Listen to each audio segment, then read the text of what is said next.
Hi everyone, thanks so much for joining us today. We're going to get going shortly, just going to give people time to arrive and join. So sit tight, we will get going really soon.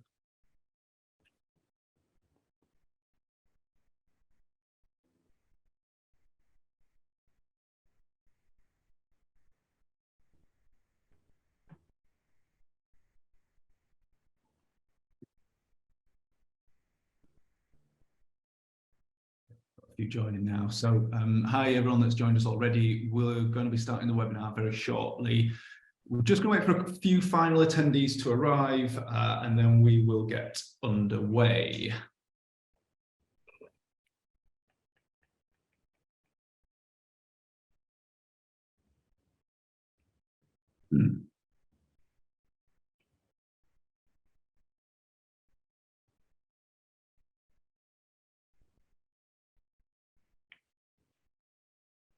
Okay, great. We've got quite a few people on now, so I think we will kick off. So thanks so much to everyone who's joined us for our session this morning. Before we get into the meat of the discussion, I just wanted to quickly introduce myself, to introduce Principles, and of course, our fantastic guests for the morning. Firstly, I'm Ben, and I lead strategy here at Principles. I've been in this industry now for about a decade, working mostly in Leeds, but also a bit in London with mainly, but not exclusively, FMCG brands and retailers across everything from fully blown integrated campaigns through to brand planning and tactical activation for smaller brands, startups, etc. At Principles, we've been really keen to talk about this topic for a while now because we really feel the need to build an unforgettable brand isn't just important, it's absolutely critical. In fact, we believe it's the most important factor in creating and sustaining success for a brand, not least when we consider what's going on in shoppers' pockets and the onslaught that brands are facing from the likes of own label. And as an agency, we've spent the past 4 decades helping the likes of Ronseal, Seabrook, Crisps, Butterkist, and loads more do this. But more recently, what we've done is spent a bit of time looking under the microscope at the most successful brands in an attempt to uncover the patterns and themes in their behaviour. And that's helping us to shape a really clear and simple set of principles that brands can use to give direction and meaning in how they communicate.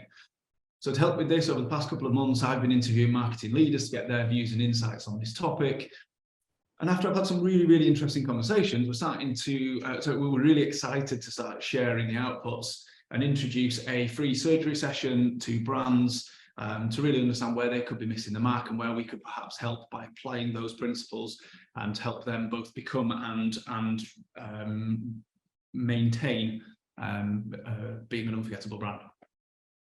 So enough about us anyway. I am pleased to be joined by some great guests today. So rather than let them introduce themselves in the usual way, I just wanted to be a little bit more direct and ask each of you guys, what is it you do for a living? So I would like to start with Tobie, if that's okay. Yeah, sure. So I'm Tobie. I'm head of brand marketing at Ronseal. The main thing I do for a living is champion our brand, and I think that really takes the form of consistency across our messaging, but also ensuring that we're showing up in relevant places with engaging communications. So in a nutshell, that's what I do. Brilliant. Thanks, Tobie. And Jo, what do you do for a living? So I'm Jo Shepherd, Sales and Marketing Director for Worcester Bosch. Essentially, I lead the teams which deliver the technology and solutions to heat homes and businesses across the UK. That's not just for today, but that's for tomorrow and our future. We're proud to be a British business. We've been based in Worcester since 1962. We employ over 2,000 people across 2 sites in the UK. So we have one here based in Worcester and one up in Clare Cross as well. Amazing. Thank you both. So now we're going to get into the main reason we're all here, but can I please ask that if anybody's got any questions for Tobie or Jo, please ping them into the chat. Hopefully we will have time for a very quick Q&A at the end. We are quite tight for time. If not, we'll follow up after the session. Equally, if anything pops into your head after this session, while you're walking the dog, while you're having a shower, etc., then please pop me an email across. It's ben.norman@principlesagency.co.uk. So yeah, let's kick this off. The first question I want to ask you guys is, what do you think are the most important ingredients to consider when building an unforgettable brand, and also keeping it there? I don't know, Toby, are you happy kicking this one off? Sure. Yeah, I think from my perspective, in terms of building an unforgettable brand, it's really looking at those unique or architectural elements of the brand and the proposition that you can leverage in terms of what's valuable to an end consumer. That may be building aspiration in terms of what this brand or product can provide them as an end solution. But equally, I think it's about the consistency of messaging and showing up in relevant places.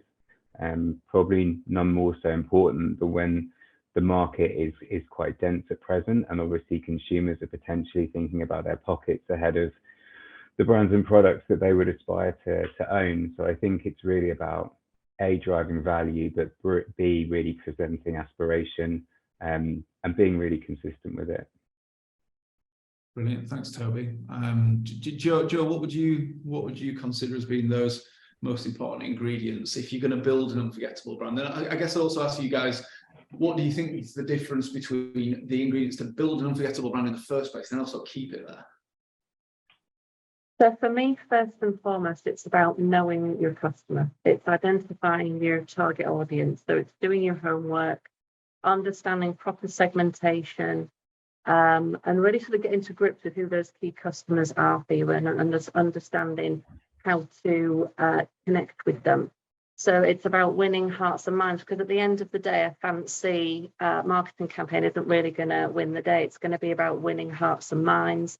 It's going to be about building that trust and loyalty with those customers that resonate most with us as a brand. So it's building on those key values and beliefs and making sure that we're sort of aligned on those. But ultimately, it's about delivering the best possible unbreakable customer experience, and that's everything. That's not just the products that we sell; it's the service that encapsulates around that as well. So it's a really there's lots of different things to think about, but essentially it's making sure that the customer, first and foremost, is at the heart of every single thing that we do, and everything's planned around that. I think we've had an interesting conversation in the past, Joe, where you'd mentioned about it's all well and good building an unforgettable brand won't last for long if the product doesn't back up what you're saying as well. And I think that I guess resonates with what you do at Worcester Bosch. And I think Toby, I would guess that's also really important for you when you think about Ronseal. It does exactly what it says on the tin, and that's something that you've promised to do for over 20 years. So yeah, I think you both touched on the same thing there, where if the product is good, or if the product's no good, you're never going to build an unforgettable brand, or it'll be unforgettable for the wrong reasons, I guess. I don't know if you have any thoughts to add to that. No, I think for me, it really encapsulates the essence of Ronseal. I mean, our whole brand is built on the platform of innovative products, and we've always been able to champion does exactly what it says on the tin because of that. And I think it's really encapsulated by the audience, and in terms of how we communicate that, our tagline has been invaluable over the years, and it's something that's really encapsulated our brand and driven it forward. But as you say, it has no relevance without the excellent products behind it. So yeah, it's all well and good having that line, isn't it, and having that status and having that platform to build on as a brand. But yeah, if your products are letting people down, then quite quickly I think that'll come back and bite you, won't it? Is that something that you have to consider, Joe, with I guess with the fact that you've got Worcester Bosch as a brand, two brands in one in many ways?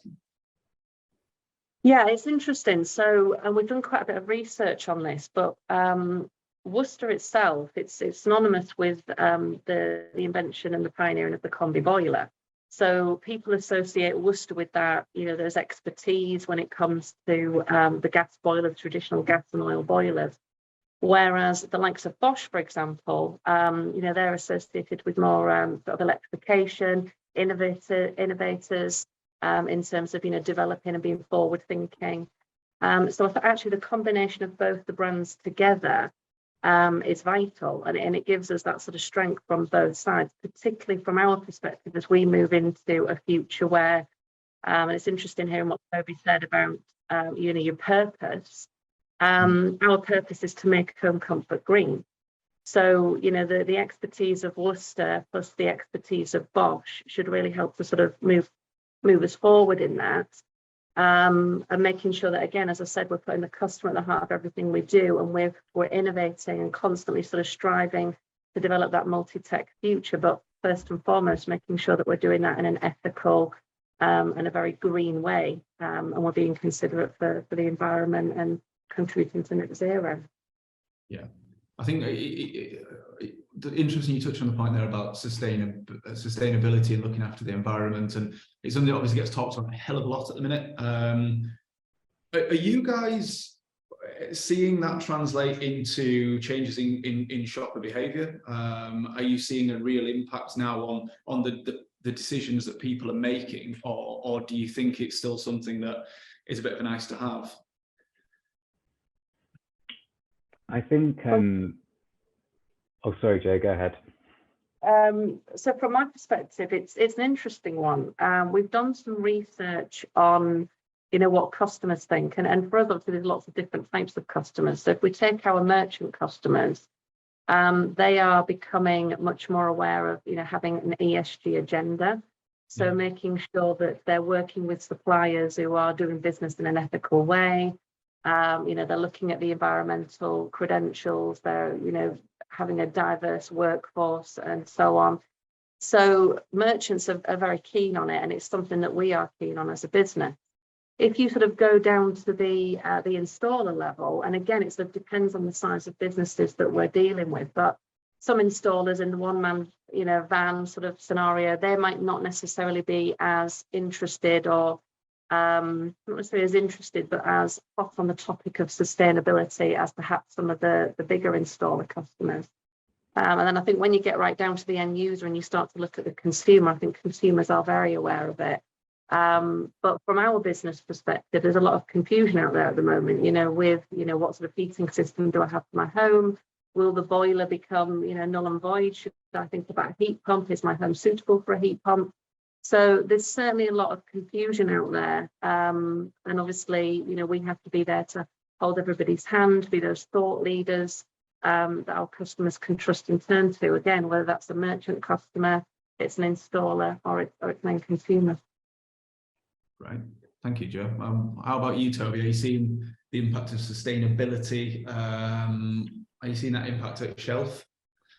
I think in terms of it being a subject that we're all aware of as a brand, Ronseal is fully aware of the sustainability challenges around making sure that we're doing everything we can to achieve sustainability. I think the end consumer is very aware of it, and a lot of what our product innovation has focused around recently is looking into sustainable options. We've recently launched a fence concentrate product, which comes in massively reduced packaging, and it's something that we have comms heavily in terms of our campaign this year.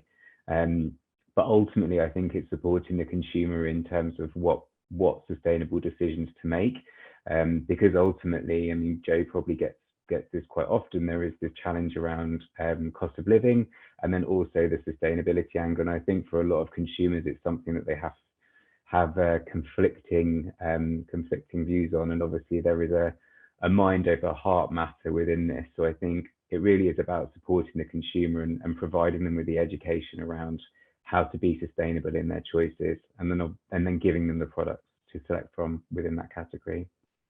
Yeah, I think that's interesting. Actually, that's a good point, because I think it's more expensive to be, to choose that more sustainable option. And certainly from our perspective, a boiler could cost you maybe £1,000, but heat pumps you're looking at, 5 times as much, maybe more. So I think often, people, as you said, they're aware of it and they want to do the right thing, but it is quite expensive to make those sort of decisions, particularly, as I said, with the cost of living crisis and people tightening their belts. Yeah, I think we saw, didn't we, through COVID, how people's priorities changed, how they sustain the point in the decision making tree that sustainability comes in at changes through something like COVID, and changes through something like a cost of living crisis. But I do feel And I don't know if you guys agree, but I do feel like as time goes on, it's getting harder and harder to completely nudge it off a consumer or shopper's agenda. Absolutely. Okay, so what do you sort of moving into thoughts around that cost of living? So what do you think brands can do right now to maintain market share when so many consumers are looking at trading down either to value brands or to own label, or they're perhaps thinking twice? That we know that consumers are researching a little bit more now before making a purchase. What do you think brand owners, marketers can do right now to try and maintain market share when that behaviour is changing slightly? We'll start with Tobie, if that's all right. So I think for me, really, the challenge around cost of living really has been in terms of consumer mindsets and where they're thinking, but actually encouraging the recognition of doing certain things in terms of value, i.e., if you've bought new fence panels, protecting them will make them last longer. They also look great, so there is that element to consider as well. But equally choosing products that can give you that better protection and prolong the life of your products really is an important choice. And I think equally, if you look at interiors, consumers aren't necessarily thinking about moving homes. There's a lot of greater concerns around that, but ultimately, as a brand, what can you provide your consumers in terms of supporting them within things that they need? And I think, it is really important, that value proposition in terms of the investments consumers make, and presenting your brand as the best investment to make, and really targeting and market consumers with compelling information that fully charges them up to make the right decision and select your brand. Thanks, Toby. Yeah. I think it sort of touches on what you said earlier, doesn't it, Joe? About ultimately this all comes down to at a basic level, understanding your customer, understanding shopper behaviour, and thinking actually how's shopper behaviour changing in light of a changing of a cost of living crisis, of a pandemic, whatever it might be. And instead of just saying let's put more money into telling people to do this, to do the same thing, let's move with the customers as their behaviour changes. Sorry if that's exactly what you were going to say, Joe, but ultimately, what do you think brands can do to maintain that market share now as people are thinking a bit more about decisions or trading down?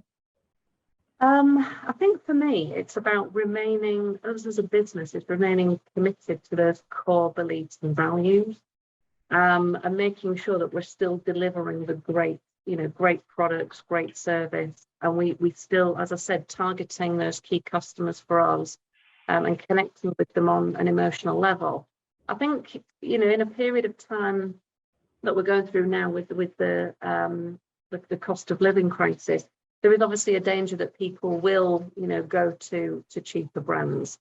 And it's important for us as a business to make sure that we're, offering a portfolio of different options to make people choose. But I think at the end of the day, I think we have to sort of hold true and say that, those that want to stay with us and have built those connections with us and built that loyalty will stay ultimately. And those that leave, let's just hope that if we remain true to our beliefs and keep going with our quality products, that eventually they will come back to us, once the cost of living crisis has passed. But as I said, I think it's the other thing as well, we'll be looking at new ways to connect with them and talk to them as well and communicate. So we can still absolutely remain committed to the same cause and values, but potentially as well looking at different ways to communicate those things as well. So, looking at trying to illustrate that value in different ways. You buy once, you buy something cheap, you buy it twice, sort of thing. It's those sort of things, isn't it? Yeah, thanks, Joe. I guess that point about innovating with how you communicate, but just not panicking as well. Not panicking and throwing the baby out with the bathwater a little bit. People are still buying Nike trainers, aren't they? People are still buying into brands, and if anything, you could argue that as we go through times like this, you'll see most stats would back up that it's probably more important to build brand and to keep investing in brand than to turn away from it. What are your thoughts around that area, Toby? I think it's to your point. If you take Nike as an example, effectively the brand value sitting within that swoosh is massive. So ultimately consumers will never walk away from that.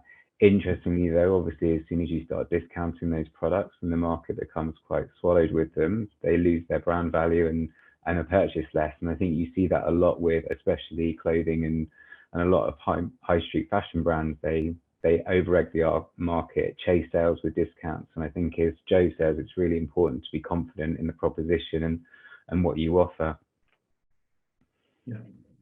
Yeah, great, thank you. So I'm just going to, I think, yeah, that's really useful. I think a lot of brands will take something away from that. Moving away from cost of living a little bit and brand value, what do you think are the biggest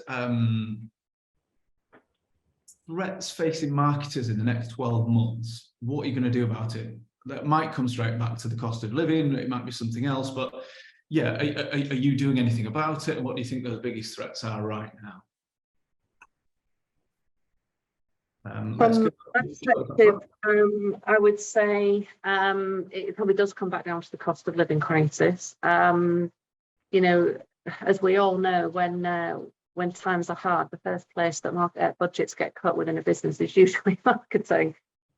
So for me, it's about how you make those budgets stretch that little bit further and thinking differently. And I was saying earlier, I think it was Einstein that said, insanity is doing the same things over and over again, but expecting different results. So sometimes we have to think differently and we have to think outside the box. And I think often, you know, in some marketing departments that I've worked in before, there's a lot of passion and there's a lot of love for the brand of the businesses that people have worked in. So often people then sort of want to do the things that they want to do, that they like doing. And sometimes it's, you know, you've got to take a step back and think, well, is that really going to drive sales? Is that really going to increase market share? And if the answer's, you know, well, maybe not, or we can't quite measure it, then we really have to rethink our strategy and should we be putting it into something else?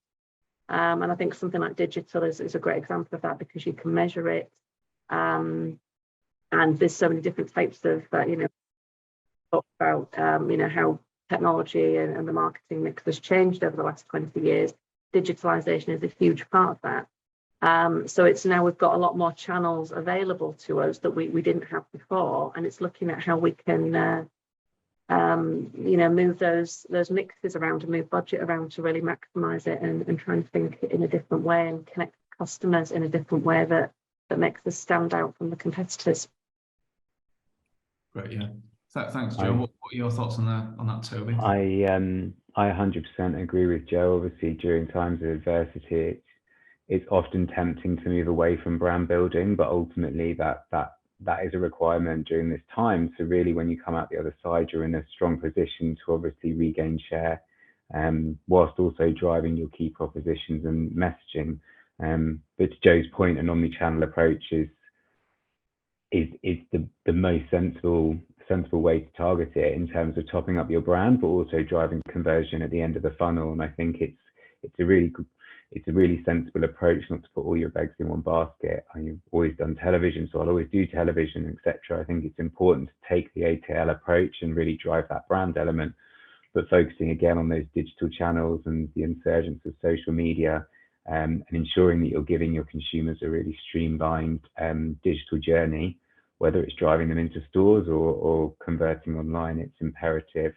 And I think, you know, you can't ignore social media within that mix, and making sure that you're, again, engaging and inspiring. And a big part of that focus is around the content you create, and then also the advocates that support your brand and what they communicate and develop for you in terms of communicating your messages. Yeah, thanks for that, Tobie. I think you just started touching on it there. It was something that you and I have spoken about previously, is the impact of the way that media has changed, and you referenced back to when it does exactly what it says on the tin first came about. It was quite a simple. The media landscape was much more simple. You could put a lot of money into something on TV, and you could have a really, really big bang, and then you complemented that with a few of the channels, but you had that opportunity to really create that big impact. What do you think the evolution of media in the last 20 years has done for the way that a brand builds mental availability and retains it? I mean, for me, I think I would say it was very much a simpler landscape previously in terms of the approach to purchasing media and utilizing media. I think the current mix really provides so many more opportunities, and it really gives brands multiple touch points to be really savvy with their investment, but also more flexible in terms of messaging, and also targeting consumers. When you look at performance marketing approaches now, realistically, you can coordinate messages in a much more cohesive way that you're serving consumers with what they're looking for at any given time. So it's a different mindset, but it really what it has done is allowed for the ability to communicate multiple messages simultaneously and build that dialogue and drive that cohesive brand message across multiple touch points. Okay. So do you think, because it's quite a binary question, but do you think what's changed over the past 20 years has been a good thing for brands, or do you think it's made life harder?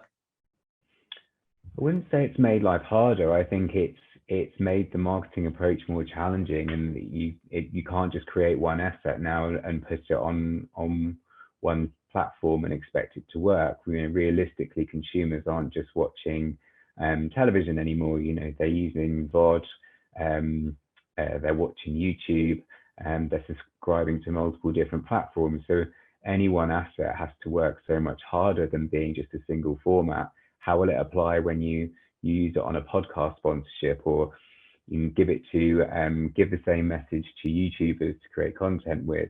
It's much more challenging, and ultimately, when it comes to the starting point of any campaign, you have to think in a really diverse way in terms of where else can this be used? What's the commonality between all these touch points where you can get a cohesive message out in so many different ways? Yeah, I think that's something that we deal with daily with a number of clients as well, where previously it was, like you say, it was simpler perhaps, whereas now there are more opportunities to adapt that messaging. I think it took a while for the creative industry to catch up with the media industry in many ways, in that actually, yeah, we're not just cutting up a TV ad in different ways. Let's think about this individual piece of communication, and let's think about what we want to say at this moment to this person in this context. Do you have any thoughts to add in that area, Jo? No, I mean, I would echo what Tobie has said. The only thing that I would say on top of digital that I guess has opened up channels is the development of CRM. If I go back to my, when I first started out in my career 20-something years ago, CRM was a direct mail program, and we had, in one of the previous businesses I worked, one of the most robust CRM programs I'd ever seen. It was, letters for letters for letters. Everything was personalized. We really did map each customer journey, and obviously we've moved away from that now, and now it's all about developing it into emails, making sure that a lot of it is automated wherever possible. So actually what that's done is it's made us, I think, more efficient and effective as a marketing team. So we've saved a lot of time. We've certainly saved a lot more trees in the process.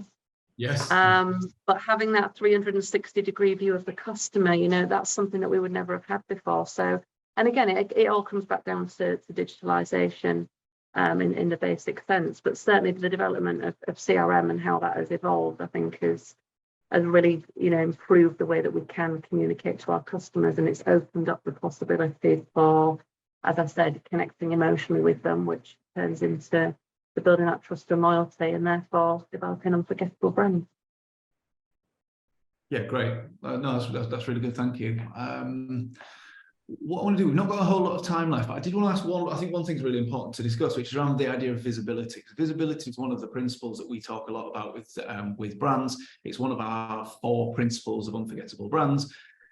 Perhaps the most frustrating for marketers to deal with when we talk about the difference between mass marketing, a mass market approach versus a hyper-targeted approach. It's debated a lot. But without infinite money, it can feel impossible to gain the visibility you need to grow. So how do you think you tackle that? I think the question to you both really is, what do you think brands can do, if anything, really maximise their visibility in 2023 and beyond.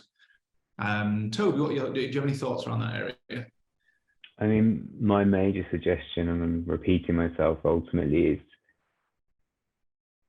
define the message, and customers, as Jo made in her initial point. But equally, I think, you know, with the insurgence of digital, you can take that omni-channel approach and maximize budgets across multiple different touch points.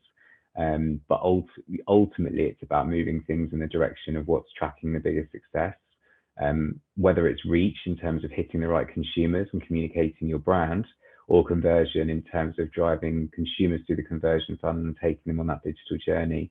But I think looking, you know, there's twofold. It's building the brand at the top, and then obviously the investment of budgets and being savvy with it, moving them around, and having a really diverse performance approach, to ensure that you're maximizing opportunities. Yeah, great. Thanks, Tobie. How are you dealing with that, Jo? For me, first and foremost, it's about doing our homework. It's about doing the research, understanding situational analysis, so looking at what our competitors are doing, social listening, looking at our own digital stats, what we've done before, what has worked well, what hasn't, understanding, you know, quite a dynamic segmentation and how each of our customer groups work, you know, how they work, how they respond, how they react. And I think if we do the homework and we do that grounding, we should then be able to understand customer behavior in a way that we can then build on that, and then create meaningful integrated plans consistently with relevant messaging, so we can build, you know, connections and relationships with people. But it's just making sure that we're, I think, solving customers' problems, but doing it in a meaningful way, in a genuine way. And I think we can only really get to that end goal if we've really done the foundations and done the groundwork. It sounds so obvious, doesn't it? But it's so often ignored. Just the basics of understanding your customer, doing your homework, and just thinking about it in a much more simpler sense from the ground up, rather than from the answer backwards. I think the final question I wanted to ask, and I think we can sneak this one in, is just talked about visibility. That's one of the 4 principles. The others being distinctiveness, entertainment, consistency. Those 4 things we feel, and after a lot of the conversations we've had with a lot of different marketing leaders, are the core principles that help to build an unforgettable brand. If you had to add a 5th, what do you think that would be? I'll come back to you first on this one, if that's all right, Jo. For me, it's about building an emotional connection with your customers and having that link. Because at the end of the day, you can have, as I said at the beginning, you can have the best all singing, all dancing marketing campaign. You know, it can be entertaining, it can be very visible, it can be distinctive, but if it's not resonating with people on an emotional level, and essentially aligning your values and beliefs with their values and beliefs, then you're really not going to connect with them in the long haul. It's going to be a very sort of short-term flash in the pan. They might buy your product quickly as a bit of a one-off, but they won't build those longer-term relationships with you over a period of time. So for me, it's about emotional connection with people and customers. Yeah, great. Really like that. Thanks, Jo. And then Tobie, if you had to add a 5th principle, what do you think you'd go for? I mean, I think it's all within that, but obviously for me, it's consistency. To Jo's point, obviously the emotional connection is imperative, and I think the consistency of your product proposition, of your messaging, really ties into that, and really ensuring that you're winning the hearts and minds of your end consumers with both your products and your comms, but also maintaining that visibility and making sure that you're communicating consistently and in a way that engages with your end consumer. That's perfect, thank you. And that has brought us quite perfectly to our cut-off. So that's been really, really fascinating. I think there's loads to consider and debate in the follow-up to this. I really did want to sneak a few questions in that have been submitted. I think I might just ask one very, very quick one.